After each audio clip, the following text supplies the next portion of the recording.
This is ContactTalkRadio.com. Consciousness in action. And you are taking action into your consciousness by tuning into Contact Talk Radio. And on TuneIn.com, Hing.fm, and UpSnap Mobile. Contact Talk Radio. Welcome to Transformation with Tara Sutphen. Tara Sutphen is the author of Blame It on Your Past Lives and Soul Agreements. 3 audio CD series, metaphysical meditations, sourcing series, and sleep programming. Tara has also collaborated with Emmy Award-winning Shane Stanley and Marla Maples on numerous DVDs.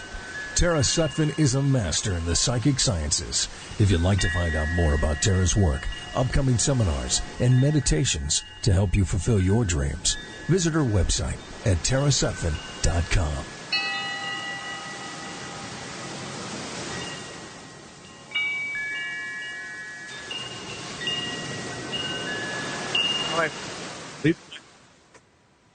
Welcome to Transformations with Tara. This is Tara Sutphen. And I hope you've had a really great, wonderful New Year's and, sticking to those resolutions that we're all, trying to get through from 2015 now into 2016, making it a really great year.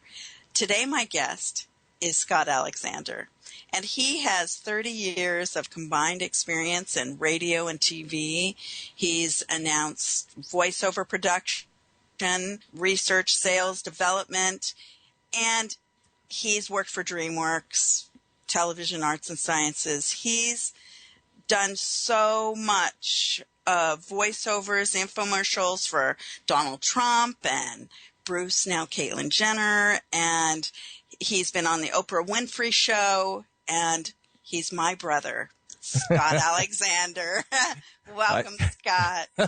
Thanks, sis. I am obviously a jack of all trades and a master of none. That's for sure. Yeah, well, he is the voice, actually. You're the voice. Well, that's what I do for a living. Master. I hope to get paid for it, But yes. I love what I do. Absolutely love what I do. If you're lucky enough to find early in life what you love to do and get paid for it, well, God bless you. You're on the right track. That's for sure. Right. Well, Scott you started very early. How old were you when you started working for, we grew up in Alaska, and so Scott worked for KENI. Was that your first station? Yeah, I worked for KENI. It was my first gig. Literally, it was so great living up in Alaska at the time because there was so much oil money at the time that went right back into the school system. And I got into this after-school type of, or during school, special program called the Career Center. And I was in media production, and that's when the bug bit. That was it. I was going to be a media guy forever.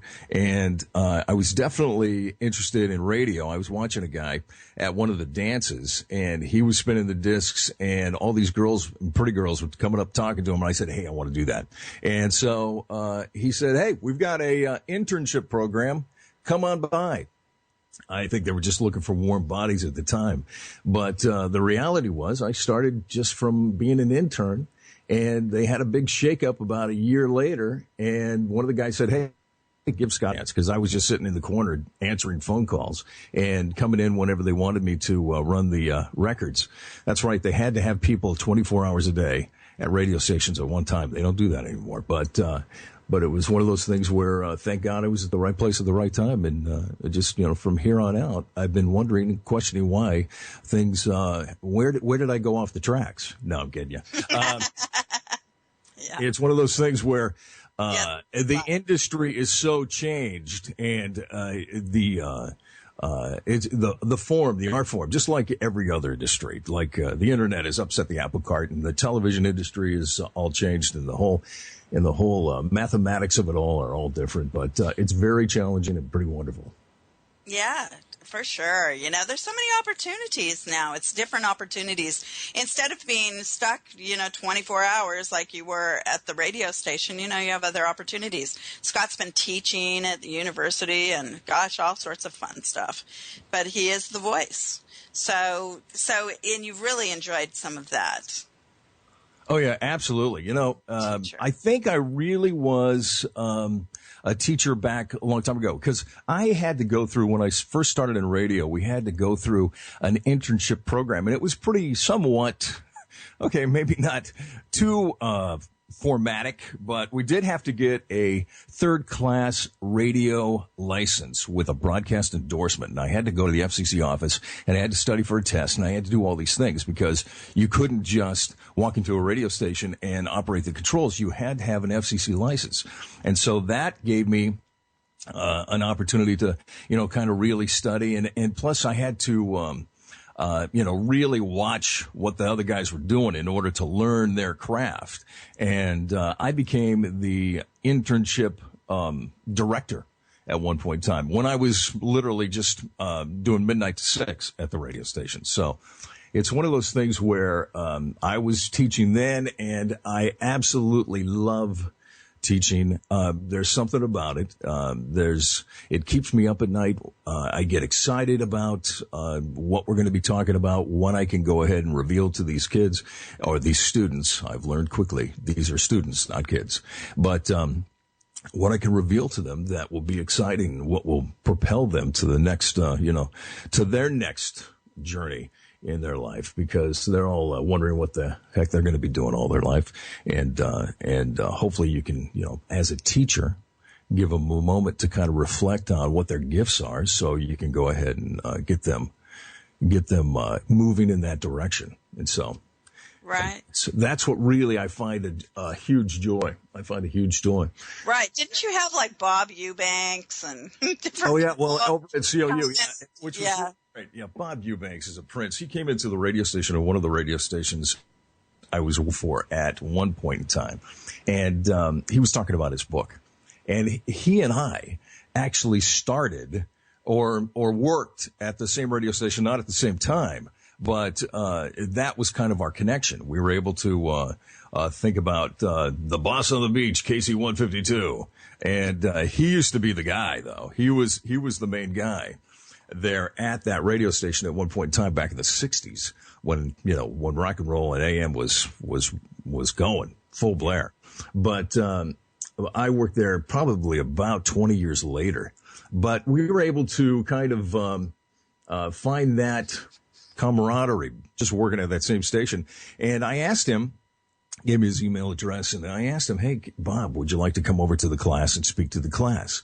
And he said, "Sure." What a prince. I mean, I didn't have to twist his arm. He's, this is Bob Eubanks. He's busy, but no, he came over and talked to the class, and he was absolutely wonderful. And the class really enjoyed it. And the one thing I find fascinating is that you become dated and you become humbled by the students, because a lot of them, when I told them, "Hey, Bob Eubanks is coming in," and they're going, "Who? Who's that?" And then it was pretty funty at the time, but I was kind of starting to panic, because I had built him up as the special guest star that's going to be coming in, and they're going, "Oh, who's going to be?" And I wasn't going to tell them until I kind of got wind of the fact that they had no clue who he was. And so I told them, I finally had to tell them in order to prep them. And what they did was they went home, and one of them came back and said, "Yeah, my mom and dad, they are excited that Bob's coming." So they know. It really humbles you, I know. I am an old man. Yeah. Bob was a contemporary, and then all of a sudden you're just put in your place. Yeah. Yeah. How things change. That is funny. That really is funny. Well, yeah, I mean, with my psychic students, as you know, over the years, Scott, too, that I'll say something and they won't know who that is or anything. But they're always so interested in like ancient thoughts and anything that I'm interested in. Usually they go for it, if they like it. I'm trying to say, my students were interested in my ancient thoughts. Yeah, your ancient thoughts. For sure, yeah.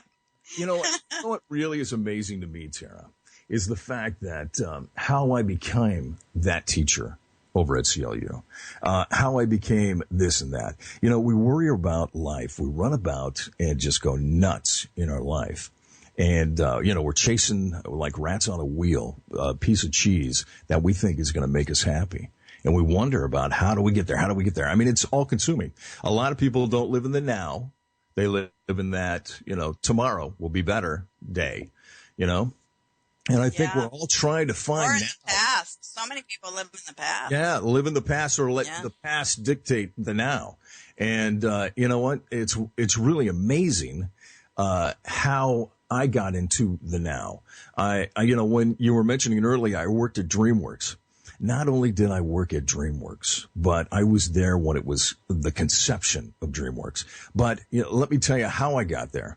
I was in 1990. I was dumped by my girlfriend for a long time. I mean, we had been going out for years, and finally I was high and dry in LA in this new place, and I said, "Hey, I need to get a job." And so a guy said, "Hey, I can get you a job. I know a guy." And so he knew a guy that got me into security over at Universal Studios. Little did I know that the prerequisite for a security job at that time at Universal Studios was a heartbeat. Yeah. I had been coming off a big radio career in Alaska, meeting Oprah Winfrey, just being number one in the ratings for years and years and years. And now I'm in a polyester tie in the rain, standing and taking orders from who knows who, And literally my first day, I'm at one of the river gates, the snow gate. I remember it quite well because it was thundering and lightning everywhere around me. And the Teamsters would come rolling by and they'd say, "Hey, man, I wouldn't stand by that fence, not with this lightning going on." And so I would move to the other side under this tree. And then another Teamster truck would roll up and go, "Hey, man, I wouldn't stand under that tree." And I was out there for 10 hours. Nobody came to see me for 10 hours. And so let me tell you, it was hard times. But over the time that I spent there and just showing up and being in there, I was able to become, at one point in time, I was the dispatcher, of course, for the lower lot security. I also became the desk lieutenant. Then I was the assistant training lieutenant.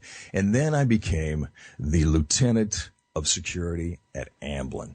And Amblin Entertainment is where Steven Spielberg is. And Steven Spielberg, I mean, how did I end up there? All I remember is just driving by the place. And then a month after I get there, they announce pop.com. And so everybody starts, or not pop.com, I'm sorry, DreamWorks. They announced DreamWorks. And everybody starts running for the doors. Everybody in security is like, "Okay, I'm out of here." And they start getting jobs with DreamWorks. And it's great for them. And they said, "Scott, no, you're going to have to wait. We don't want a brain drain here. We want to have people sticking around that know but it was moving and growing so fast that they ran a table. And about 3 months later, I'm into DreamWorks. And so it was really a wonderful time because I worked on projects like The Prince of Egypt, Shrek. I mean, in the stages of creative stages that were trying to figure out what the characters were. I mean, it was really amazing because animation was kind of the beginning stages of DreamWorks. And of course, Jeffrey Katzenberg. And in that time when I was a security guard, though, guess what? I got to let Jeffrey Katzenberg into Amblin and pick out his office where they were going to go ahead and tear the place apart and put his office as well as David Geffen's office in there. And as a lowly security guard, I got to know, by my, waving to them, not only Stephen, but Jeffrey Katzenberg and David Geffen and the people around them. And it was just really a wonderful experience, really a great experience. And from then, I went on to work in the DreamWorks actual office pool where they have floaters going around. And you go to every department. You just get to go and know everything. And thank heavens, somebody in one department was very lazy, and the boss that hired me for the day noticed that I wasn't, and he had me rearranging this and rearranging that, and I got to stay into DreamWorks Television in its infancy and do ratings and work for the syndicated arm. And it was really a wonderful, wonderful experience. A lot of great people went through there. And at one point in time, I just decided, hey, can I go to pop.com? It was the new internet venture with Steven Spielberg, Paul Allen, and Ron Howard. And that's when, the internet was bubbling up. Matter of fact, that was before the bubble popped, because I think the entire industry probably realized when Steven Spielberg and Ron Howard and Paul Allen couldn't do it and maximize that, then apparently we can't either. So it kind of did pop the entire internet bubble. But it was an amazing, and all it started with, Taro, was the fact that I was a guard. I know. Isn't it I didn't fun? do anything. Trust me. I was there as a guard at Amblin. And if people wanted to talk to Stephen, they couldn't unless they had appointments with him. And unless there was a real bona fide reason, such as, an agent or something, they're in a meeting or whatever. I mean, if I wanted to knock on those doors, I wouldn't have never been able to knock on those doors. Those are big gates, big high gates. Fun. But the fact is I got in under the wire, and it's been, my life has been like that all along. Matter of fact, my days in radio started pretty much somewhat similar. After the internet bubble burst, then I went on to work in TV over at NBC, and I was on the syndicated side of that, NBC Enterprises. And then I thought, wait a minute, I want to get into the production arm. So I did. I got into production with The Weakest Link, as well as that was their British as well as the domestic syndicated spinoff, and then went into Last Comic Standing. And then while I was on hiatus, get this, I'm thinking I'm the oldest PA in Hollywood. I'm not related to anybody. I don't know where this is going, my career. I'm on hiatus from Last Comic Standing, so we're taking some time off. And all of a sudden, I'm on the 405-101. And my engine light goes on. This is the first time my engine light has ever gone on in my car. I think the last time my engine light went on in Alaska, the pistons all seized up. So, I'm concerned. And I decided to take my car to the shop. Well, that shop had moved. Now, just follow me here, because this is how fate works. I couldn't have planned this. I could not have planned my life like this. Even if with all the work and struggle and, running the rat wheel, everything, sometimes it's just time, chance, and happenstance that takes its toll, and you just have to go with it. It's just amazing. So I'm on the 405-101 engine light. I go to get the car checked, and the place that I leased the car from, they're not there anymore. They're being remodeled. So I have to go into Thousand Oaks, which is in Ventura County, or, nearer the Ventura County. And so I was able to go up there to that dealership, and I'm sitting there, and I see a VC Reporter. It's the local paper up here, the freebie. And so we're reading the VC Reporter. There's a car show there.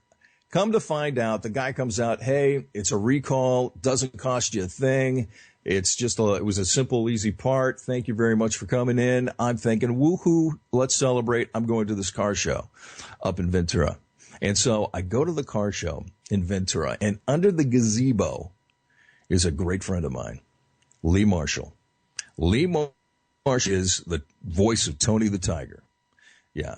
And he was just an absolutely amazing guy. He is one of the 8 DJs in the Rock and Roll Hall of Fame. And Lee Marshall and I had worked over the 90s when I'm working at DreamWorks. I work part-time in radio, too.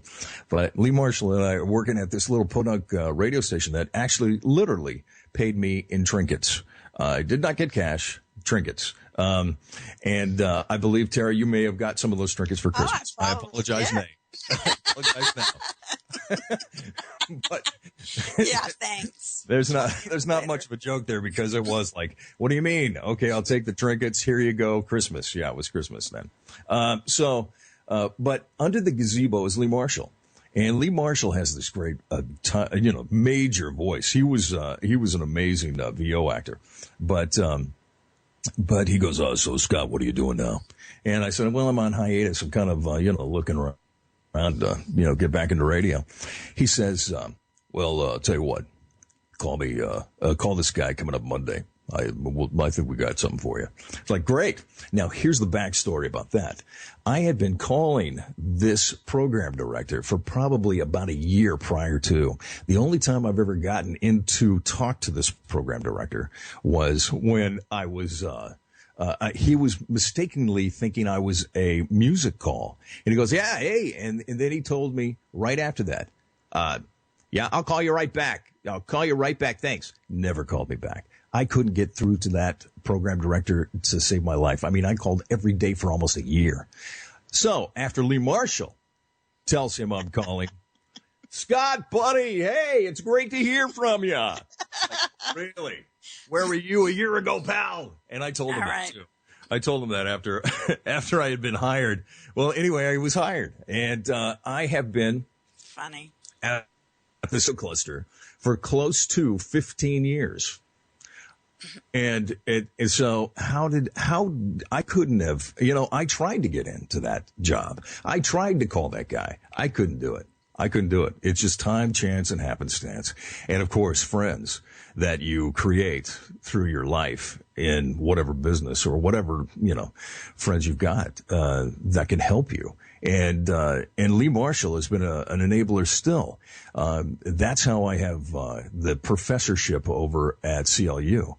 He was the guy that was teaching the voiceover class, and I used to come in and just kind of sub for him once in a while, or come in and talk to the guys and the students and tell them what was up. And so he said, Scott, hey, can you take over for a couple of weeks? This was back late 2013, 14. And he said, I just need you to come in for a couple of weeks, just kind of. And I said, sure, I can do that. And I did that. He goes, hey, can you take over? Because I'm not feeling well. And about 3 months later, he had died from esophageal cancer. But it was just amazing how now him passing on that torch to me, the college then wanted me to be more involved because they really respected Lee. And, so I was able to live on his goodwill for the longest time. It was really you have to carry it, though. Huh? What's that? It's always about carrying that, though. I mean, you carry well. You carry your own well.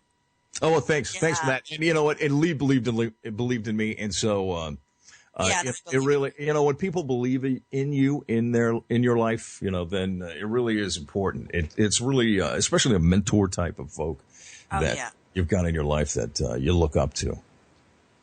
Yeah, that's beautiful. So I'm just taking over here, huh? I'm sorry. I apologize. No, I love it. No, I love it.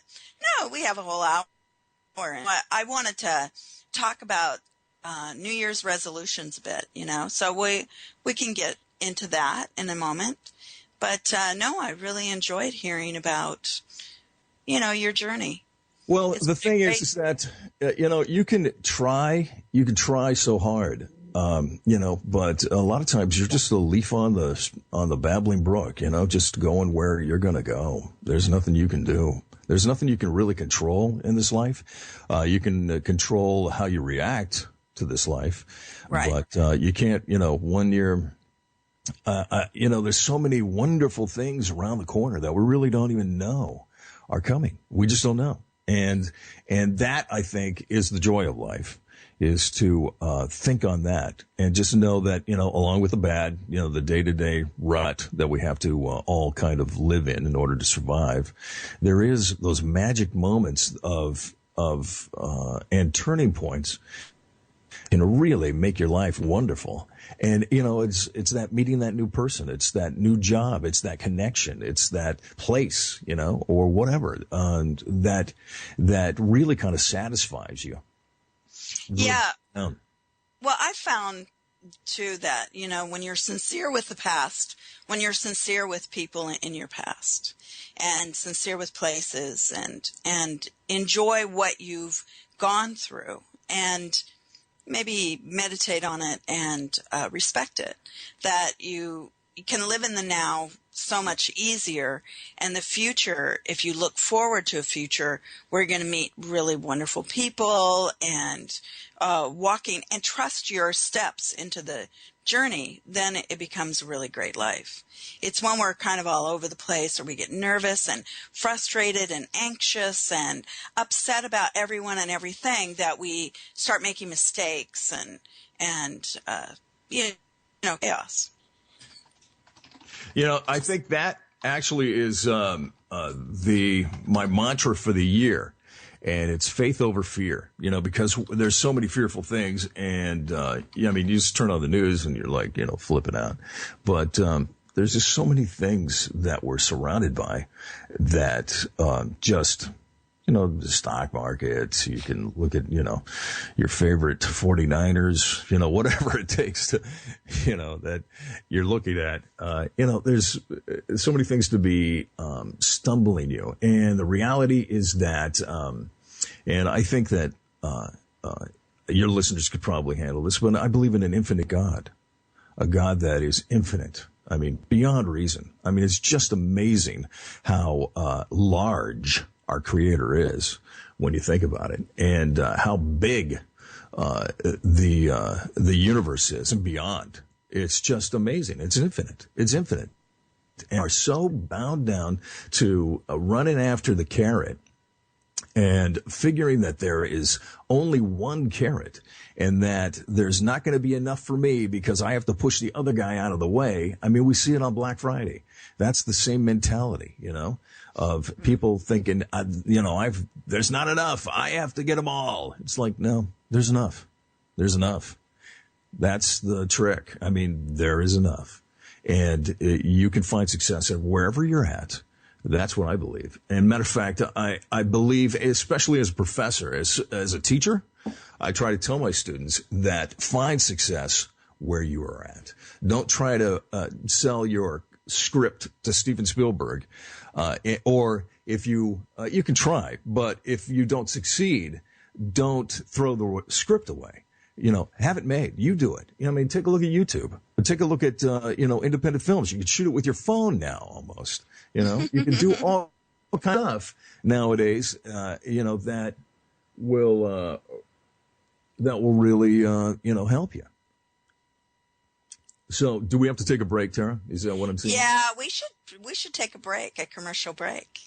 And you are listening to Transformations with Tara. I am talking to Scott Alexander, and we will be right back. Thanks, sis. Welcome to Transformation with Tara Sutphen. If you'd like to find out more about Tara's work, upcoming seminars, and meditations, visit her website at tarasutphen.com.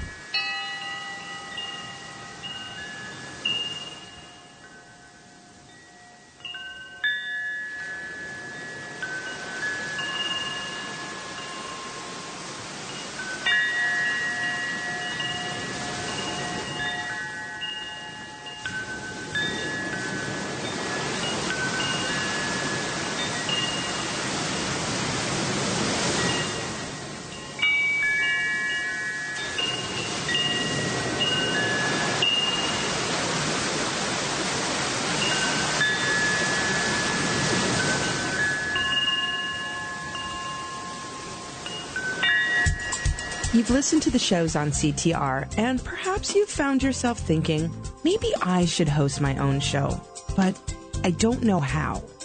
It's easier than you think.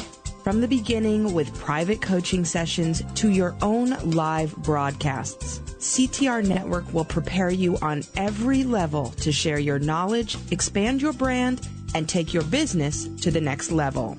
At CTR, we nurture your vision and make it a radio reality. Contact Cameron Steele at 425-221-3646 or Cameron at ctrnetwork.com and put your dream into motion today. Did you know that you can rate our shows on iTunes? Yep, you can share your thoughts about the topics, the hosts, and the special guests. You can also leave a suggestion. Then, when you're done, rate the show. The hosts love your feedback, and others appreciate it. So next time you download a show, take a second to leave your thoughts and rate it. Welcome to Transformation with Tara Sutphen. Become involved now by calling 877-230-3062.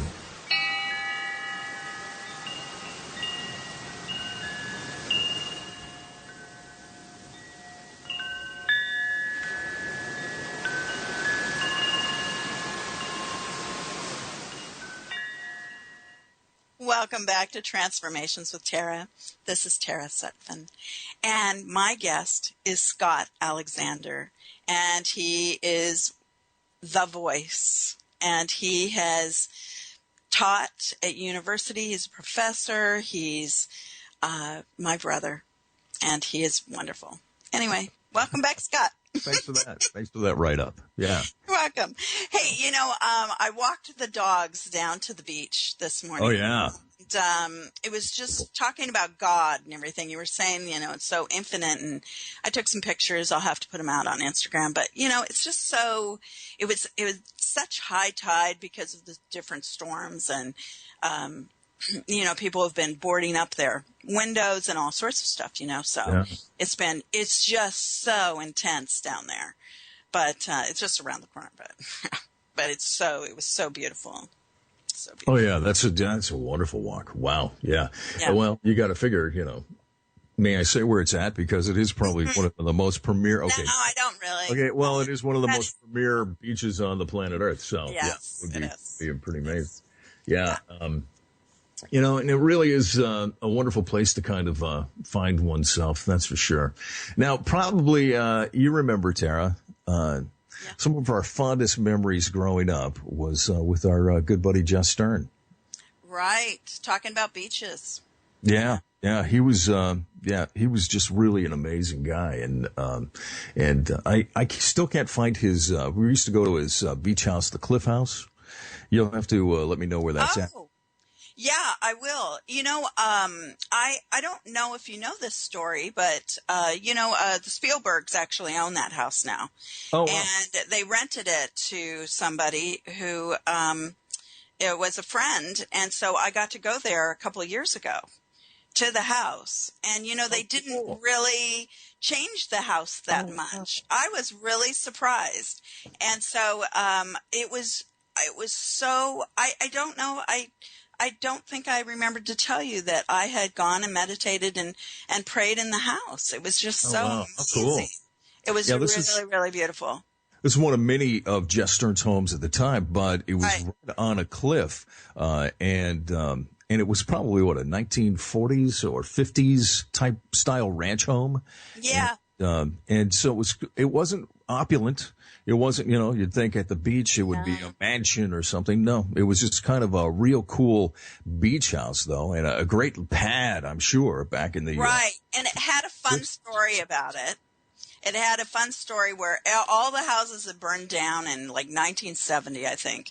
All the houses around had burned down from one of the Malibu fires, and that day, Barbara Hershey and David Carradine were having a party, and somebody had run over a sprinkler head, and it made a geyser over the house. This was Jess Stern's life. Jess Stern was always protected very divinely in life. Oh, yeah. Yeah, and he was our best friend. I mean, if people don't know who he is, he's a huge metaphysical author. He helped bring Eastern thought into the Western world, because Yogananda Paramahamsa, he was in the earlier part of the century trying to come around and give goodwill and Eastern thought a boost in the Western world here in America. But Jess had a 1965 bestseller that was Yoga, Youth, and Reincarnation. And so that New York bestseller list, put Eastern thought in a forefront, and I contend that it helped bring it into vogue. But, so he never took a lot of credit for these things, because he was always learning and so curious about writing, and he was a friend to us. He was just really one of our family for the last 25 of his life. Oh, yeah, he was amazing. He was amazing. We used to go out to lunch every Saturday in Malibu there, and he would mentor me, talk to me, and just we'd just shoot the breeze, really, literally. Oh, yeah, he loved you so much. Yeah, well, we all loved you, Jess. He was more than family. He was family. Yeah, he was just amazing.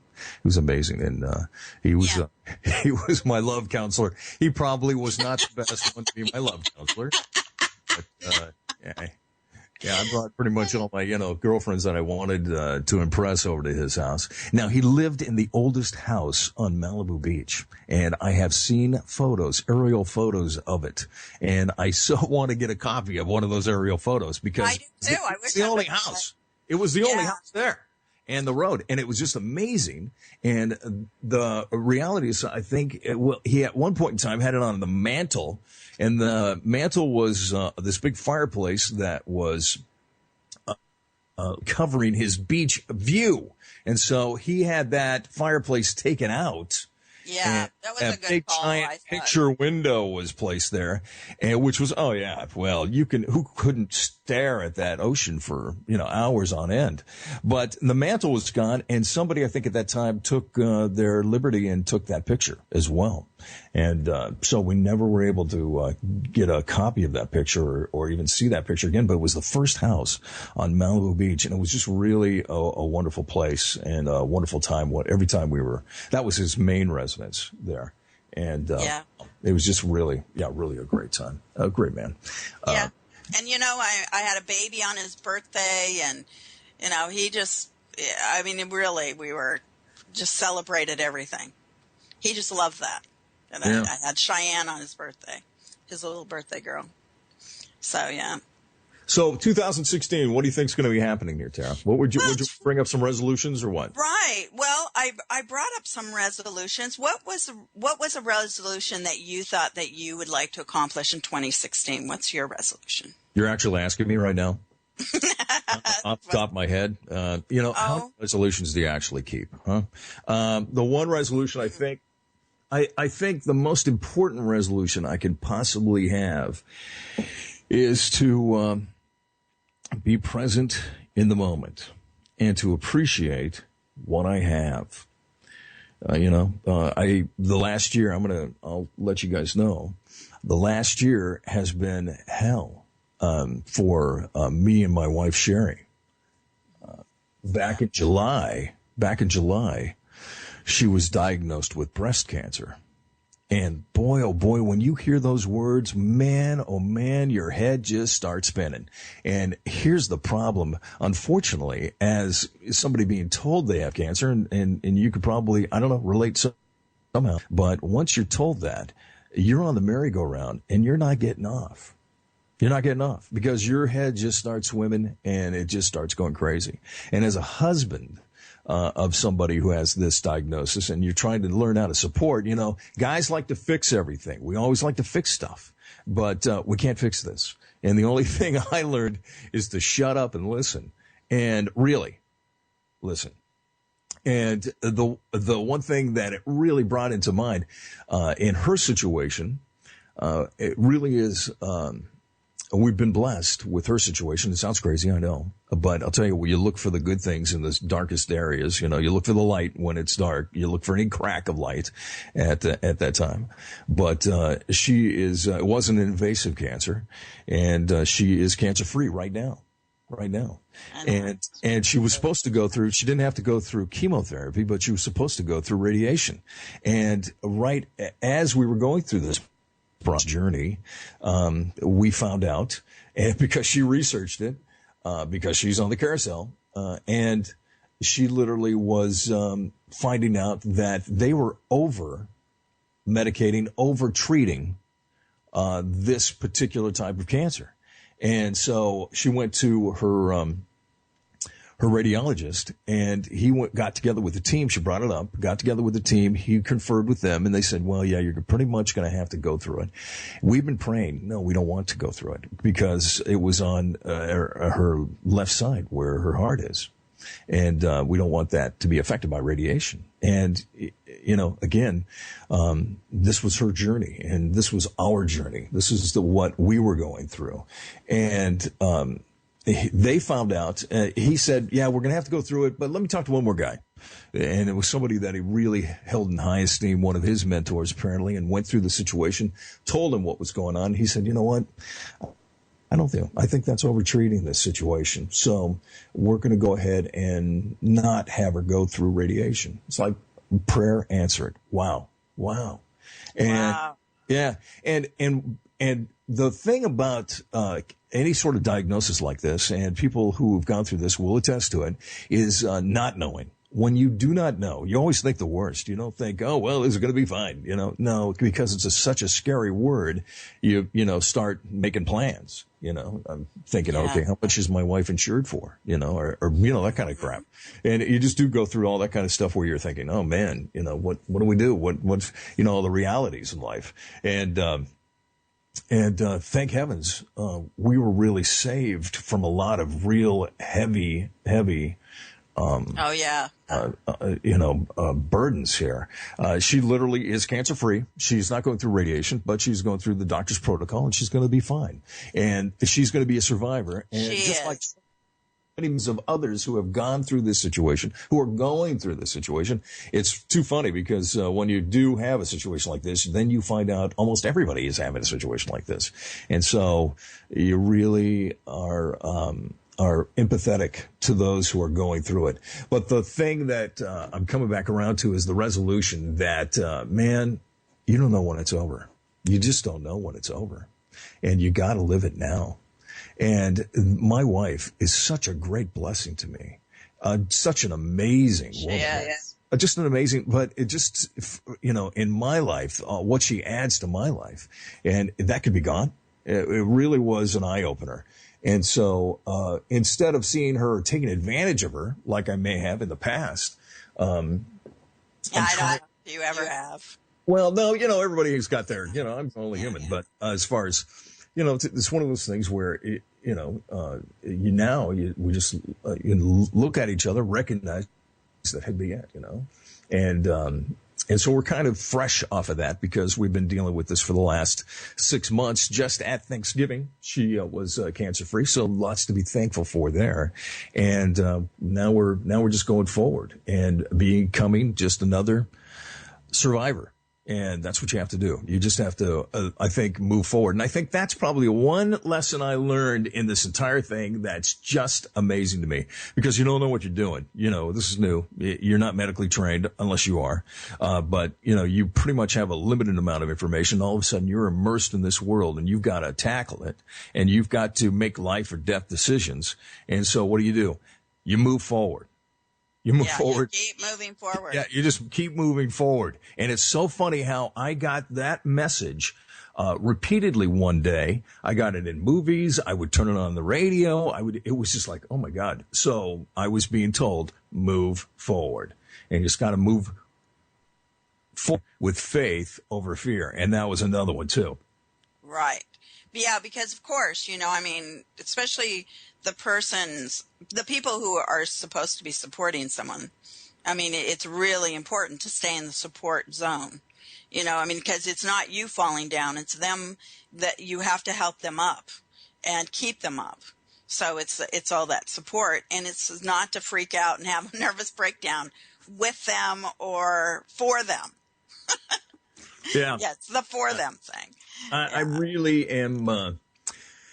I'm very sympathetic to anybody who's going through that. But yeah, I would just love to hug you right now if you are, and just let you know that we love you and you're not alone. And there's so many great organizations that will come to your aid out there, and you just have to reach out and find them.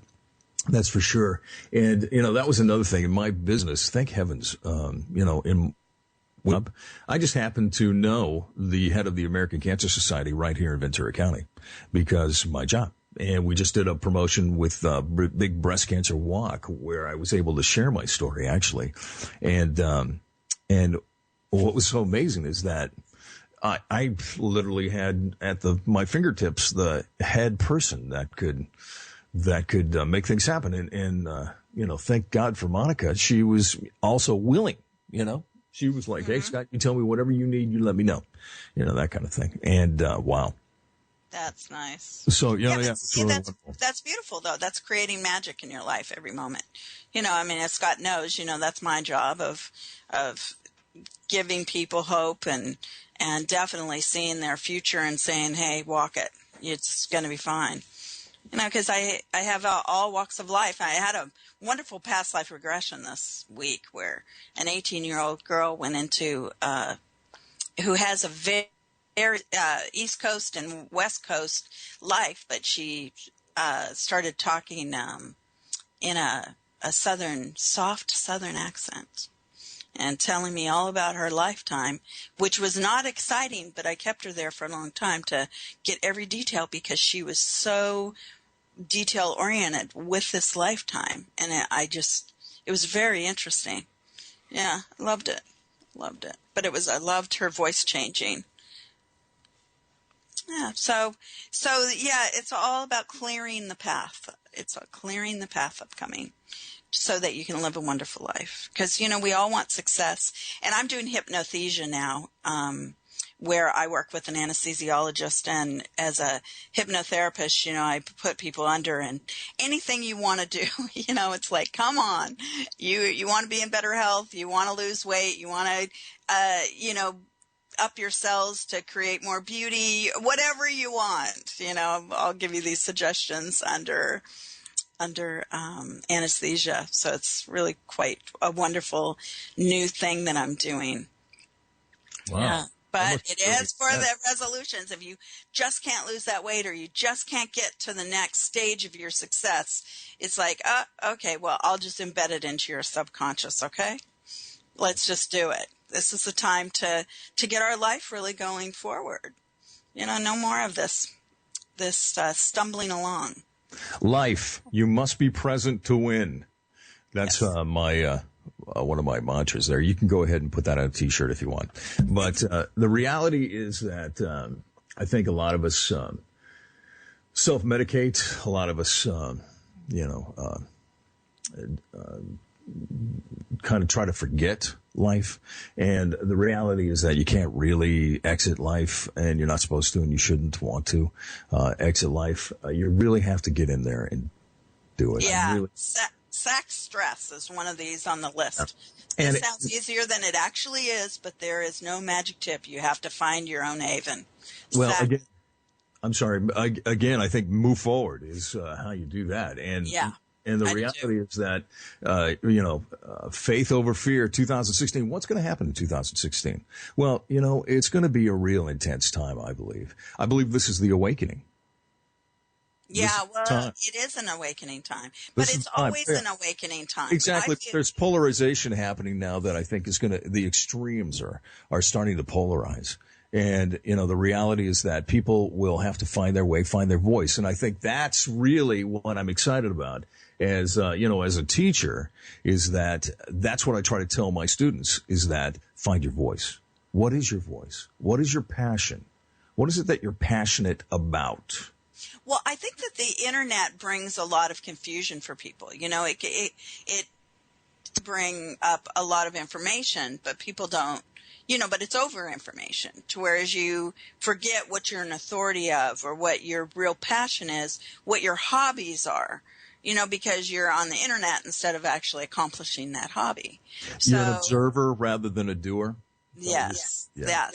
So I'm feeling that you have to go through that little bit of self-knowledge and awaken to yourself, and then you can, start to round yourself out again. And so maybe this is January, because I believe when it comes, Yule, which is the where light starts to come into our life again through the sun, that we're start to awaken into, going towards spring, and then going towards summer, and then, doing the cycle of our thought process, not just the, just thinking of it as a season. You do that as a life lesson. That's why I do the moon articles. Yeah, I could definitely agree with that. As far as it sounds to be like just nature. We are nature's children, and awakening. It's time to awaken. It's a time to awaken into the new year, and it really is one of those things where it's an exciting process. To hope and dream, and especially with resolutions and, things that you want to do with your life. But, again, just make that quality decision to do it. I think the experts say with resolutions that, pick one, just pick one, And you'll find that it's going to be easier to get a handle on your resolutions. And once you kind of focus on one and fulfill that resolution and really, go after it, then your confidence will build. Upon confidence, you'll be able to go to your next resolution and start there. And if it's, let's face it, health is all important. It is. It's without that, you what are you? And so losing weight, diet, exercise, that kind of thing. No wonder we try to resolve to be better people in those realms. And so, I think it would be it's again. An easy thing to think about, hard thing to do, but just consider, staying true to your one resolution. Right. Now, if you really want to, work on more, I can embed those into your subconscious. But that's, that's been, I've been trying, well, Scott knows because I graduated as a junior from high school. And so I was always trying to beat the system. I think that's one of my, really great thought processes that, sometimes gets me in a little trouble, but in reality, I'm always trying to jump into what can I do to make this an easier, a better way. And so, high school, I redid the whole thing. Well, let me give you a little insight here, Tara, and going back to our good buddy, Jess Stern. Jess Stern once told me, your sister Tara is one of the wisest people I know. And I think, I'm pretty sure what he meant, because you don't try to beat the system, you are the system. You are pretty much a force of nature upon your own.